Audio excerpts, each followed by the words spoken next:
Okay, guys, ito. So just to give an overview to folks, nung 1970s, nung medyo tayong matapang under a certain Ferdinand Marcos Sr., natakot ang Amerika na we drag them into a conflict, right? So expressly, ang naging position ni Henry Kissinger at Nixon administration was the mutual defense treaty between the Philippines and the United States should not be essentially abused for self-aggrandizement, for territorial self-aggrandizement by the Philippines.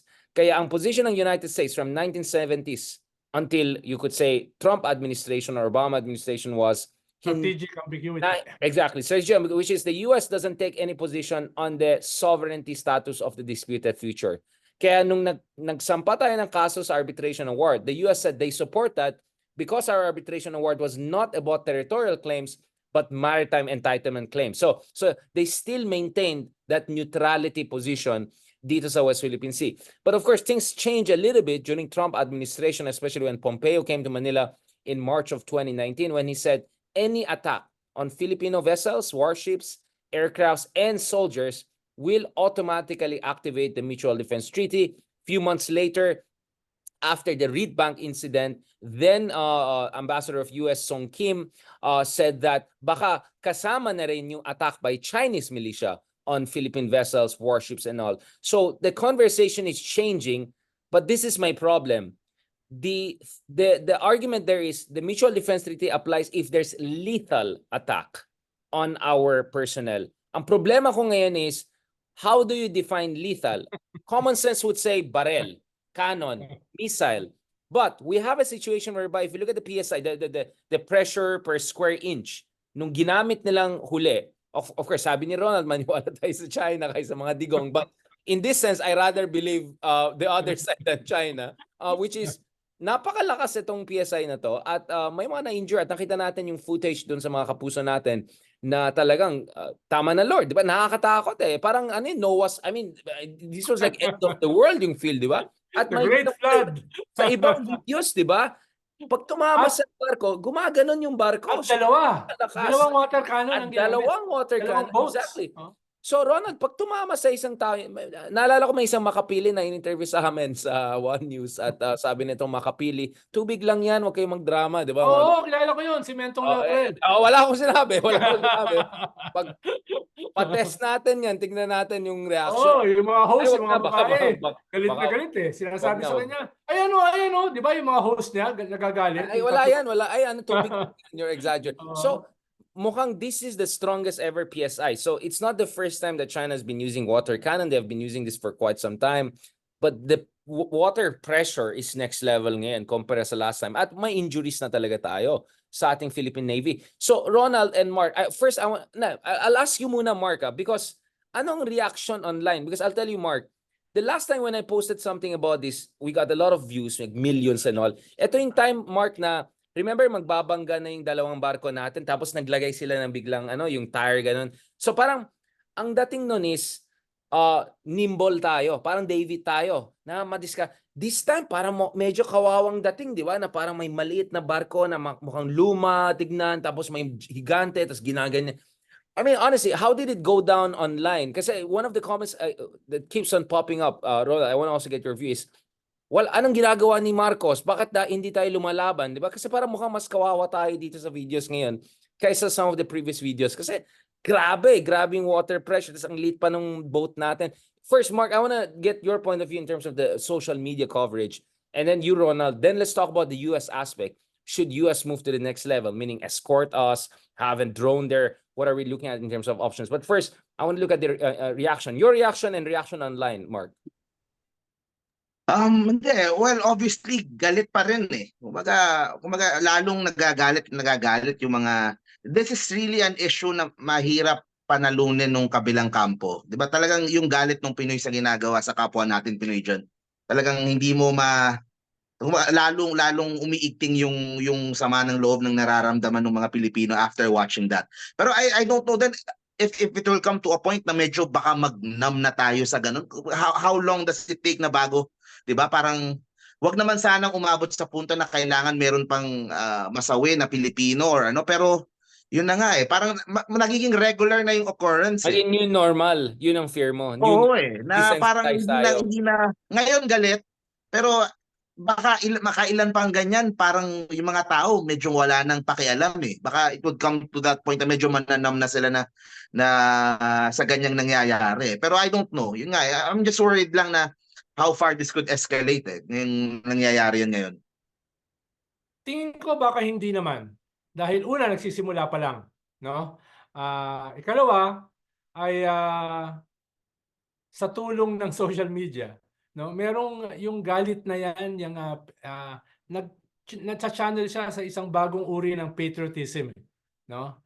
Yan yung kwan. At dahil nagsisimula pa lang, yung gestation period ay medyo matagal pa. No? Ibig sabihin, magpapatuloy pa yan. No? Pero yung sinasabi mo na sana hindi naman lumala, yun din ang concern ko. Dahil noong 1980s, nangyari yan sa Spratlys eh. Minasaker yung mga Vietnamese sailors. Yung No? Johnson South Reef. Johnson Oo, South Reef. Yeah. mahigit 70 yung patay. No, 1988. ayoko mangyari yan. No? Ang kaibahan kasi noon sa Vietnam, wala silang mutual defense treaty sa US. Tayo meron eh. So pwede mag-scale up yan into a bigger conflict. No? Dahil katabi lang natin yung another possible conflict sa Taiwan. Tapos mangyayari pa sa atin yung ganyang klase na pwedeng lumala. At ang kaibahan, may MDT. No? May MDT, may mutual defense. Ayaw naman natin na magkaroon ng gera dito sa ating bakuran.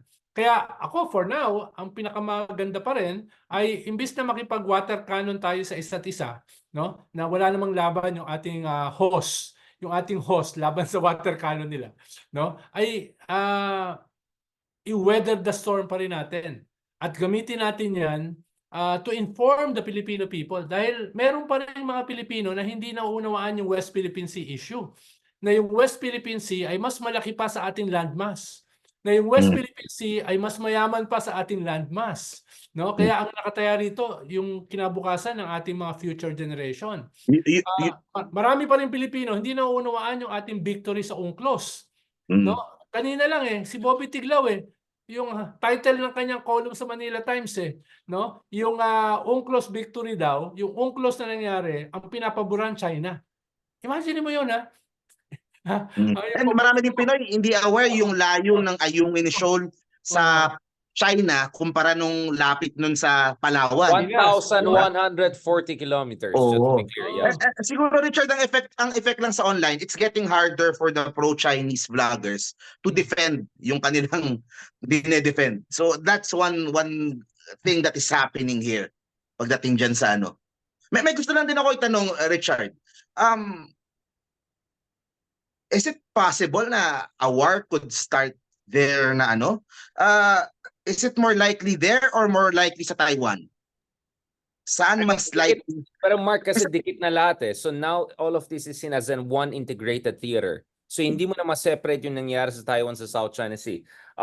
First, nag-start yan sa part ng China, right? Because remember, sa rear ng China ang Taiwan, ang South China Sea. So there's no way for China to secure Taiwan down the road if it doesn't dominate South China Sea. So dikit lahat yan. Lalong naging dikit dahil yung pumasok yung EDCA, right? Na may US din na counter movement. So now suddenly all of them, and I'll also tell you another thing, yung mga barko na dati nakikita namin sa may Taiwan ng China, ngayon nandito na sila sa West Philippine Sea. So it looks like the theater has suddenly become integrated.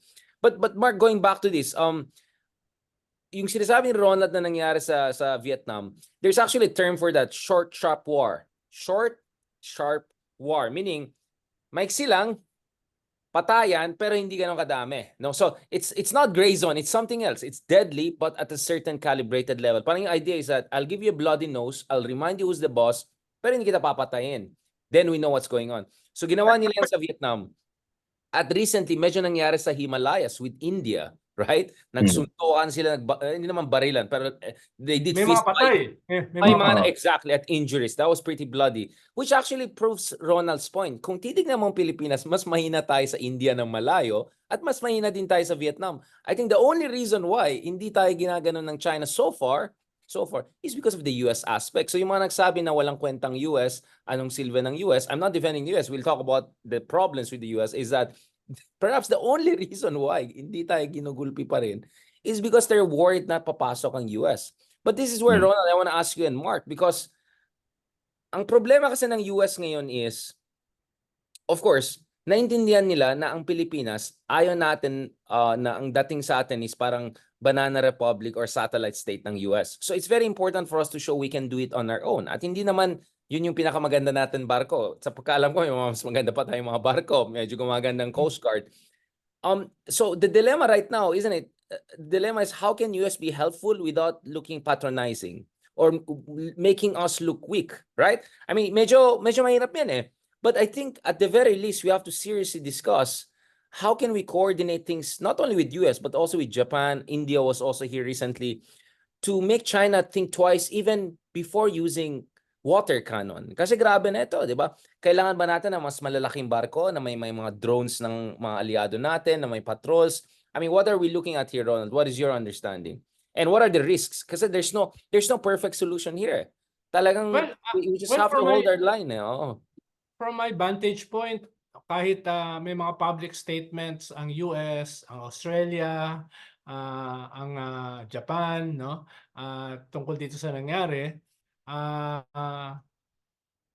tingin ko ay ayaw pa rin ng mga bansa na yan na mag-escalate out of control yung mga tensions na yan, no? Partly dahil naka-stretch too thinly pa rin ang US around the world, no? Partly dahil yung kanilang mga EDCA sites ay wala pang laman, no? Partly meron silang parating na election sa November, no? So maraming partly, no? Kaya in the immediate, duda ako kung yan ay papayagang mag-escalate, no? Pero ang problema, wars happen because of accidents, eh, no? Yeah, May, you sleepwalk. You sleepwalk may conflict. isang may nagkamali ng pindot, may isang yung bangga ay nahati yung barko, no, lumubog, no? Kaya yan yung problema. If there are too many warships in one area, halimbawa next month may balikatan with the French, no? Kasama natin yung France dito sa balikatan na ito. So, yan yung delikado, no? Tingin ko naman may mga saner heads na nagka-calculate, nagka-calibrate at umiiwas diyan. Pero again, wars start because of accidents. Yeah, At this least is ako, the fear, no, na no, that we will sleepwalk into conflict even if all oo, of us are just posturing hin, nagpapakitang gilas, nagfo-flex lang tayo. Next thing you know, yes. nabangga yung isa sumagot. Next thing you know, Yes. nag-escalate yan. Pero But, pero mm, pero halimbawa, yung last year yung ating Coast Guard, no, nagbo-volunteer yung mga senador na maglagay ng budget para magpatayo ng structures doon. Sabi ng ating gobyerno, sabi ng ating defense, hindi kailangan. Hindi kailangan. Kailangan na naming palakasin yung BRP Sierra Madre. So meron namang mga ganon. Ikalawa, may nagsabi sa Coast Guard, right. nag-volunteer yung US, we will escort yung inyong resupply. Sabi nila, hindi.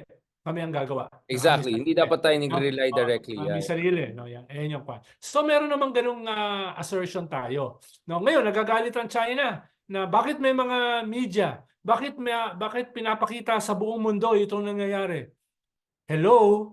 No, hello? That's exactly the point. That's exactly political judo. That's exactly the essence of David versus Goliath. Diba? Na ipakita sa mundo yung pambubuli ng China.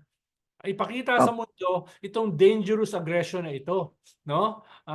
Kaya, galit na. Paano Sila, makikita mo? Galit na galit Galit. ang China. Galit na galit Mm. sila. Dahil may media. No? Yun ang galit nila, yung media. Sa Kaya CNN, ngayon, may ano. kaya ngayon ang galit nila sa media na dinoktor daw yung video.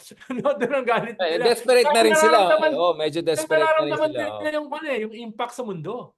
May Diba? nakita akong isang parang poster hashtag na parang China is the Russia of Asia, something like that. So, medyo ganun ang dating na bully, just ano. Ikaw, Yes. Mark, what is your read on this in terms of, I mean, I don't know, Ano, even pedestrian understanding of the US. may tanong din ako eh. Kasi yung syempre ang ginagamit na narrative ng mga pro-Chinese na mga vloggers is gera, Ukraine, ganun. Pero I think nasa dulo pa yan eh. Pero ang nako-concern din ako is how far does it escalate before we, for example, economic sanctions. Before we abot sa punto na we have to cut off ties with Beijing. Papauwiin natin yung ambassador nila, uuwi yung ambassador dito. Do you see that as a possibility in the next few months, years? Na how will Tama this yan, Mark. affect yung Yeah, tama yan. I Yung, mean, yung sa ambassador kasi, usually nangyayari yan before a war, no? Or during a war, no? Kaya medyo may mga protocols diyan, no, tungkol diyan dahil papabalik na rin natin. Papabalik na rin nila yung ating ambassador sa China. Ikalawa, yung economic, mas complicated yan. Dahil mas nakikinabang ang China sa atin, no? In terms of Okay. trade, no? Kaya not the tapos other way around? Ronald, yung Akala ko ano tayo yung, ang, di ba ang, sila yung largest. ang sa atin yeah, tayong nakikinabang malaking market sa kanila. But Ronald, we have to emphasize nickel, a lot of strategic minerals they're getting from the Philippines, including where I come from, Cordillera. So actually, we're very strategically important to China. Kung wala silang Yes. access dun sa mga ibang minerals natin, good luck sa kanila. Yes. Oh, Pero kasi ang narinig ko yung mga saging from Davao, yung mga kumbaga maraming exporter ang Ganun magugutom lang, kung ibenta mo na sa Japan, bibili lang naman ng Japan yan eh. hindi ganun Ang ka-significant yun. kawawa dyan, SM, di ba? Kasi ang laki Yung ng bilihin SM kasi. tsaka Divisoria. Medyo No, yung mga SM, yun Divisoria, apektado. Baclaran. No, Kaya yan. Pero nagsasalita sa ng ngayon isa. kasi, pwede ka na mag-diversify eh. No? Yan din yung sitwasyon ng US dati. Napaka-dependent sa China sa cheap products. Di ba? Pag titignan mo yung mga malls ng US, puro made in China or made in Mexico eh. Pero nakapag-diversify na sila ngayon, away from China. Kaya made No? in Vietnam. Oh, Kaya made in Vietnam, Vietnam. yung Australia din, di India, ba? Ganun din yung nangyari sa Australia. Oh. So nakapag-diversify na sila. Tayo ang hindi pa. No? Shouldn't we start na? No, I think slowly the diversification has been happening. Actually, Ronald, it's sa ASEAN tayong mga least dependent sa China kumpara sa mga ibang Okay. neighbors na our neighbors have big projects with China. So, kaya medyo naintindihan ko rin na ipit sila na medyo duwag-duwagan yung iba is because ang laki nung stake. Sa atin kasi halos walang investment ng China. Salamat kay Digong, wala siyang nakuhang malaking investment sa China. So, trade lang naman yun eh. Ang trade naman madali. Ang mas mahirap investment eh kasi pumasok yung pera. Yung trade, ano yan eh, barter lang yan. So, bibili ka sa kabila, bili ka sa Vietnam, bili ka sa Thailand. Hindi, I mean, yung mga binibili natin sa China, pwede naman natin bilhin sa hindi naman tayo mamamatay kung hindi tayo bumili ng mga SM products, di ba? I mean, no offense, right? Pero, di ba, kung rice yan, bigas yan, sa Vietnam tayo bumibili. 90% is Vietnam. So, actually, in terms of strategic minerals and all, tama si Ronald, mas kailangan tayo ng China eh. It's not just trade volume eh, it's the trade content you have to look at. Kaya nga strategy ngayon is yung tinatawag na de-risk. So you diversify, you don't allow your strategic sectors. So actually, Philippines is relatively well positioned because halos walang investment ang China sa atin. Yun ang hindi ko Yan alam. ang kagandahan ni I'm Digong na learning wala all siya of this nakuha now. matinong investment. Tuloy hindi na Mas tayo dumping ground Yung mga tayo. pogo, paano yung mga pogo? Ayan, yan ang mga delikado ngayon. Delikado sila ngayon, yung mga pogo. Di ba? Dami yung mga memes. Bakit yung mga China sa China, ang gwapo yung mga China. Pero yung mga China sa pogo, ano nakita mo yung mga meme na yan? Ang sama nila. Yung China sa pogo, ganyan. Pero yung China ng China, ang gwapo. Mukhang BTS, di ba? And I think, So, yun ang tanong ko, Richard. How far does this escalate before it reaches dun sa point na economic na kumbaga, they will try to punish us economically, they will try to. How far does this need to escalate kaya? I think, Marga, a lot of this is just psychological warfare. I don't think China is like Russia or ganyan. Ang kailangan lang talaga natin dito is gawin natin yung dapat ginawa natin nung panahon ni Digong, which is yung ginawa ng Malaysia, 'di ba? Nag-drill sila kahit sabi ng no ng China, go pa rin sila. Hanggang sabi ng China, mukhang palaban to mga Malaysians. Doon naman sa Indonesia, binubuli nila sa North Natuna Sea, pumunta si Jokowi, no compromise, nagpadala ng F-16 fighters. Medyo na pagganon. So actually, you look at Vietnam, Malaysia, Indonesia, all of our neighbors, dahil lumaban sila sa China, they got China's respect. Ganun naman eh. Yung medyo bully, how do you get their respect? You show a bit of strength. Mautak naman ng China. In fairness naman to China, they're not like Russia. You call their bluff, parang ganun eh. Parang. Exactly. Ang problema, anong ginawa ni Digong for 6 years? Yes, boss. Yes, sir. I love you. You protect me. So, nasanay ang China na ganyan lang tayo. So, ngayon na biglang lumaban tayo, ang sabi niya, lumalaban ka sa akin ngayon na. So, dapat pakita natin na hindi ito ababa. Ito yung katotohanan. Si Digong yung ababa. So, I think this is the strategy we should do. Kaya, as much as just hold the line. Hold the line and not panic. And then, of course, behind the scenes, there should be diplomacy. Talagang our diplomats behind the scenes tell China, there's no way BBM is gonna back off sa West Philippine Sea without losing his own position, di ba? Kasi buong bansa natin, except yung mga makapili, 3% na lang yata sila. They all want us to take a decent stance kasi gets na nila, mali talaga yung strategy ni Digong eh. It never help our national interest. And lahat tayo sa media, lahat tayo sa ano, we're all on the side of assertion eh. So it's really not up to BBM. So I don't know what China is trying to do. So this is where diplomacy matters behind the scene and what's happening there. But I think this would be a perfect segue to our last episode. Pag-usapan konti natin ang opposition. And I think the West Philippine Sea issue could be a big issue in 2025 elections. Let's talk about how the opposition can approach the West Philippine Sea issue as a rallying point, or could it even be a rallying point for the next elections? Maraming salamat, gentlemen, for that. We have more than 1,000, almost 1,000 live on YouTube lang nanonood sa atin. So mukhang may sense tayo sinasabi. At 11 p.m. nakikinig pa rin sila sa atin. So thank you so much for this very lively discussion. And continue natin ito sa penultimate episode natin for the month of March, no? Pag-usapan naman natin, what are the things happening in March? Let's be honest, Mark, pag-usapan ni Ronald anong nangyari sa opposition at magre-react tayo. Thank you very much, gentlemen.